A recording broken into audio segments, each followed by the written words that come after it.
Yo, what's poppin'? Welcome to Bhroman Braapsody. This is where we review cars and motorcycles. I'm the host of Motorcycles and the punk does the cars. Today is a special day. Today is August 15th. August 15th is India's Independence Day.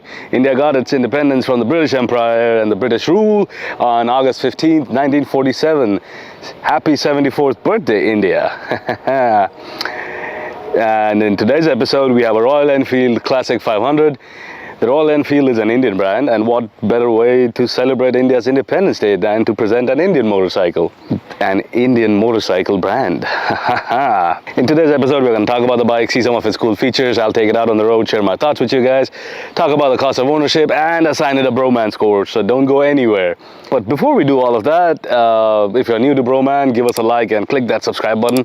We put out content every week, and your support would mean a lot. It's me, it's your boy Bro, and I am your Bhroman.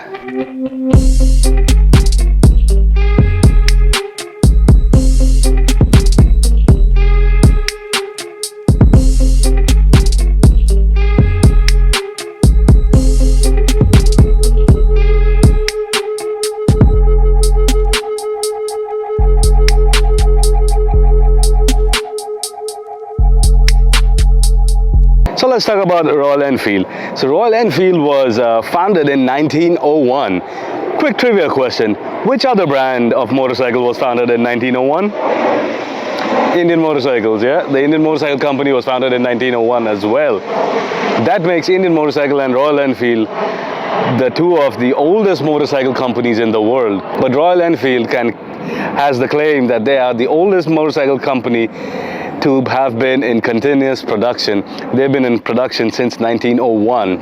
Indian motorcycles, well, they went away for a few years in the middle and they came back again once Polaris brought them back. But Royal Enfield has been in production since 1901, so 120 years in production. Now, the Royal Enfield started off as a British company. They supplied the motorcycles to the militaries, to the public, and they had a whole scene of cafe racers and all of that going on, the Gentleman's Ride, the Isle of Man. They had a long storied career in Britain. They licensed the Royal Enfield India to an Indian company, I think Madras Motors, to build motorcycles in India and sell the Royal Enfield brand in the early 50s.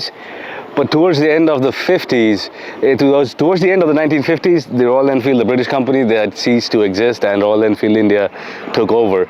And so now the Royal Enfield is an Indian company. And Royal Enfield has been expanding into the other markets as well. They set up headquarters in the United States for the North American market in 2015. And so they set up their headquarters in Milwaukee, Wisconsin. Do you know which other motorcycle manufacturer has their headquarters at Milwaukee, Wisconsin? Harley Davidson. They have a funny coincidence with Indian motorcycles and Harley Davidsons, the two American motorcycle brands. Now, growing up in India, these Royal Enfield Classic 500s were the biggest, baddest bikes you could buy in the market. This was the epitome of cool. They were in movies, music videos, everything. Royal Enfield is to India what Harley is to the US. In this iteration, the Royal Enfield Classic 500, it's a 500cc single-cylinder engine, puts out about 27 horsepower and 30 foot-pound of torque, a 32-inch seat height. This bike weighs only 400 some pounds, so it's not a very heavy bike. And this has a price of about $6,000. So this is not superly expensive, and it does not have it's not putting out a lot of power either. So that's not, that makes sense. I am super excited about this bike because this brings back childhood memories of it being so cool. I grew up as an army brat, and this is in that military green color. This just brings back so many memories, you guys. Starting off from the front of the bike, this has really skinny tires up front, single headlamp, and your turn signals. If you look at the mirrors, it's got those round chrome mirrors. The owner has put a little windshield on top. And just look at it. The beautiful matte green color finish. I love that color, and I love that finish too. I'm a big fan of the matte finishes nowadays, so yep, that's a big score. It's got a decent amount of chrome on it. The chrome and the matte green look really cool together. That's a single cylinder engine. This has a 25-degree rake angle. What's the rake angle, you ask? Well, draw perpendicular from the steering mount, follow the fork tube. That's your rake angle. Shorter the rake angle, the more nimble the bike is, and larger the rake angle, the more stable the bike is at higher speeds, highway speeds, and such. Look closely at this. It tells you It's a Royal Enfield, that's the RE. And I don't know if you can see on the camera, but there it says it's the 500. EFI, fuel injected. You also have that old school Kickstarter there. You can start it by kicking it, or it's got electronic start too. The owner has taken this to the Dragon, and therefore you see the tail of the Dragon stickers there. Beautiful chrome exhaust pipe there, single exhaust, single cylinder, so nothing to it. It's a chain drive as well. It's got disc brakes up front and at the back, single discs, 240mm single discs up front. Now you might say that, hey, single discs? Yeah, but remember, this bike weighs 400 pounds, puts out only 27 horsepower, so you're not going to be going super fast. That's going to give you plenty of stopping power. Simplistic design to it. You have a passenger seat, but they're not a one-piece seat, two-piece seat with a little spring at the bottom. So if you take the rear seat off, you can convert this to a bobber of sorts. Look, that would look nice too. It's got a nice luggage rack at the back, and looking at it from the back, it's got a really skinny tire, tail light, and the 2 turn signals. And this is again reminiscent of the yesteryears. So this is a throwback bike, so you have that essence going on in the turn signals and light design and all of that as well. Yeah, exposed shocks in the rear. Much to it. You have that chrome, little more chrome here, the single cylinder, and that's where your battery goes. And you have a little storage compartment here. Take the key, slide it in, and you get a little tool kit here. Your fuse boxes are here, and a little bit of a storage space. Not a lot, just a little bit. This is the key of the bike, key for the bike. It's got the Royal Enfield logo on top, on both sides, and the simple key. Nothing special, nothing to it.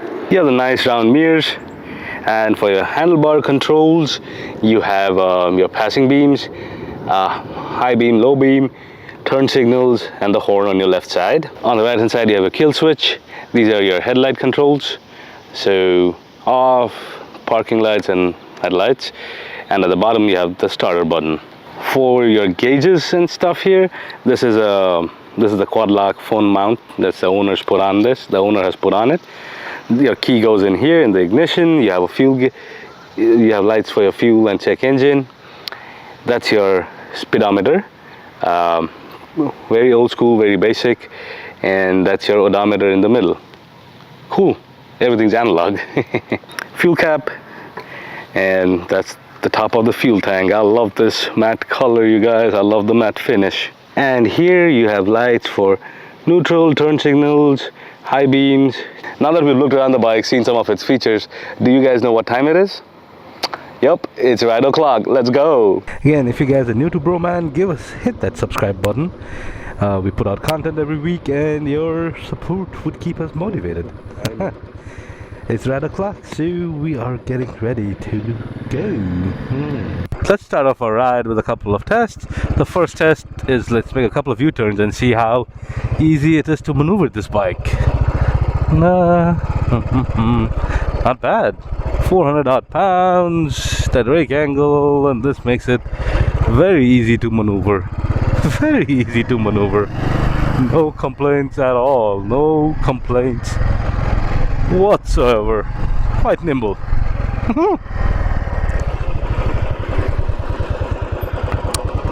Alright, so now we're at the stop sign. I can flat foot it very easily. No problem at all. This does not feel like it's going one way or the other. Decent balance. Now let's see how this puppy can pull, shall we? Into second, into third.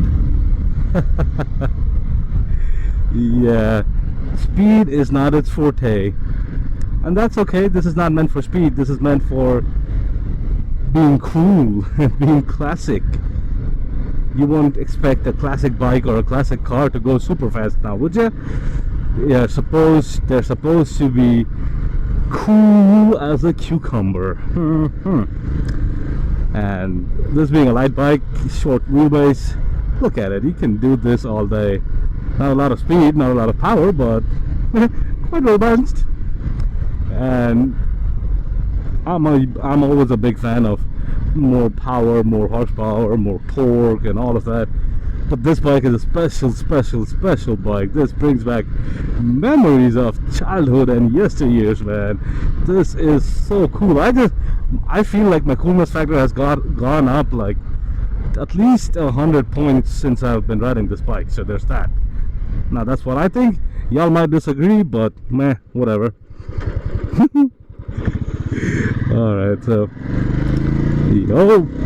yeah boy. Now these bikes were never built for speed, and these are not even the baddest bikes anymore. My Indian Roadmaster weighs about 2.5 times of this classic 500, but it puts out about 4 times the power, both horsepower and torque. So yeah, there's that. But yeah, this is a nice trip down memory lane, you guys. Now, could you use this bike as a daily rider? If you put on some saddlebags on this bike and you avoid the highways, yeah, this would be fine. I don't think this is gonna be a great bike on the highways, just because it's a very lightweight bike. It's not putting on tons of power, so maybe not the best highway bike.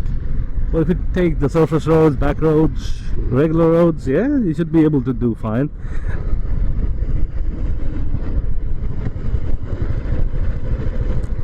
Yeah, as long as you stick to the internal roads, don't do anything crazy, yeah, you'll be fine using it as a daily driver.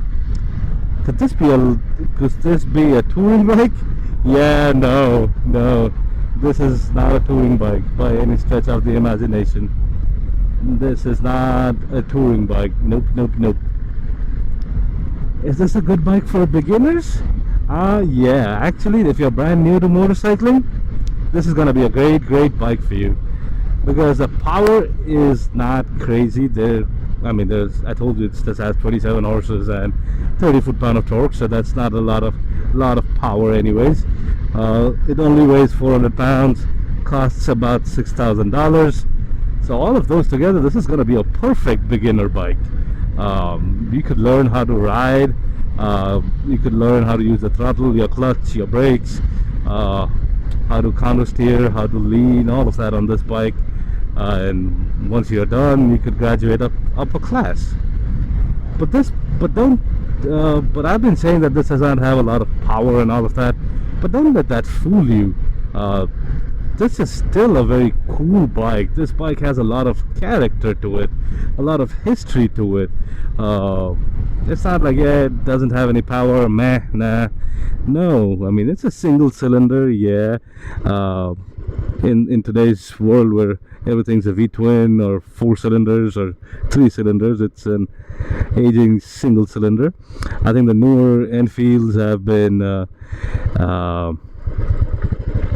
I think the newer Enfields have the twins and whatnot, like the Continental GTs and Himalayans, but this bike has character, man. This has so much character to it. It's hard to explain, but take my word for it, it's got a lot of character. And this is a bike you want to have in your collection, because this is just so damn cool. So damn cool. And I mean, yeah, it's not gonna be, there's a coolness factor associated with it. It'll be a great conversation starter. You get a lot of attention. So yeah, this is gonna be cool. And yeah, not every day you get it's not every day that you get a classic looking bike for a decent price, and that's what this bike is. Well, to all my riding brothers and sisters back home in India, ride safe, you guys, and I hope to see you guys on the road sometime soon. Well, since I have this bike for some more time, I'm gonna keep on riding. Why don't you guys head back to the punk and wrap up this video? So let's talk about the cost of ownership, right? So this requires a service every 6,000 miles or 1 year. And they sell a service plan which is $600 for 5 years, unlimited miles. So that's about $120 a year. And you would need a set of new tires at 10,000 miles. A set of new tires costs about $500. So your 2-year cost So your cost of ownership over 2 years, assuming you ride 5,000 miles a year, is gonna be 2 services and a set of new tires. That's a total of about $740. Divided by the number of days, it's about $1 a day. Let's assign it a score, shall we? On the looks, it's a 7 out of 10. On the Braap, it's a 3 out of 10. On the maintenance, it's a 9 out of 10. And on the comfort, it's a 5 out of 10.